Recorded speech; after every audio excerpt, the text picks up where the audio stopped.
અવાજ ઓછો આવે છે ભાઈ. યુવા કોંગ્રેસ जिंदाबाद। યુવા ક્રાંતિ એવી હોવી જોઈએ કે નરેન્દ્ર મોદીની ખુરશી બી હલી જાય અને સચિવાલયની દિવાલો બી હલી જાય. મિત્રો, ગુજરાત પ્રદેશ યુવા કોંગ્રેસની આ બુથ લેવલની ચૂંટણીની અંદર જીતેલા એવા પ્રમુખ શ્રી મારા મોટાભાઈ માનસિંહ ડોડિયાજી, મારા જેને વડીલ માનું છું, આદર્શ માનું છું એવા ઇન્દ્રજીતસિંહ ગોયલજી, એનએસયુઆઈના પ્રમુખ શ્રી ગુલાબસિંહ રાજપૂતજી, મિહિરભાઈ જેઓ યુવાઓને હંમેશા એક સારી દિશા આપવાનું જેમને કામ કર્યું છે મિહિરભાઈ, મારી સાથે ચૂંટાઈ આવેલા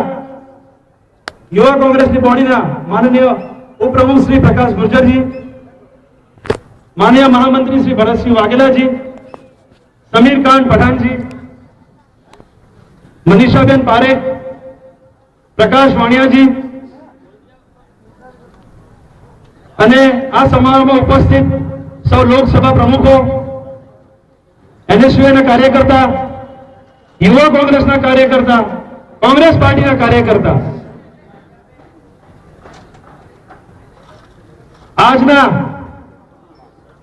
આ સુપ્રસંગના નિમિત્તે આપ સૌ હાજર રહ્યા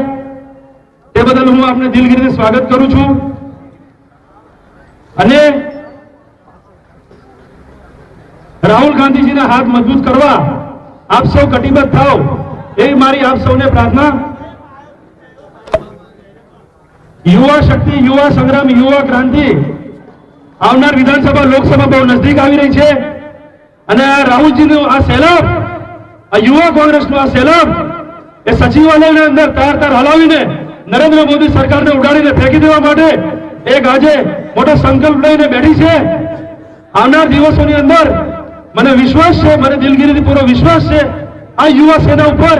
કે નરેન્દ્ર મોદી સરકારને હું તોડ જવાબ આપી ખભેથી ખભા મિલાવી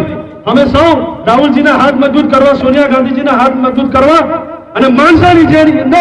માણસાની અંદર કોંગ્રેસ જે ધારાસભ્ય જીતીને આવ્યા છે એ બી એક યુવા કોંગ્રેસની અંદરના અમારા એક પ્રતિનિધિ જેઓની અંદર સૌથી વધારે વોટ લાવ્યા છે એમને મેં અભિનંદન પાઠવું છું અને એમને આભાર કરું છું કે માણસાની અંદર સીટ પણ જે આવી છે એ બી એક યુવા કોંગ્રેસનો એક મોટી છબી છે જેઓ સૌથી વધારે એમને ત્યાં વોટ લાવ્યા છે. મને આપ સૌ સમક્ષ બોલવાનો મોકો આપ્યો તે બદલ ખૂબ આભાર. મારા પ્રેસ મિત્રો, મારા યુવા ધન, મારી યુવા શક્તિ, મારા યુવા ભાઈઓ,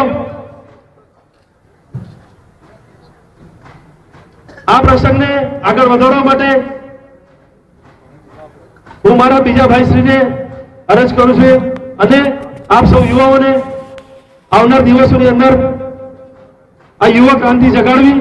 અને સરકારને જવાબ આપવા માટે આપ સૌ કટિબદ્ધ તૈયાર રહેજો. જય હિન્દ, જય ભારત.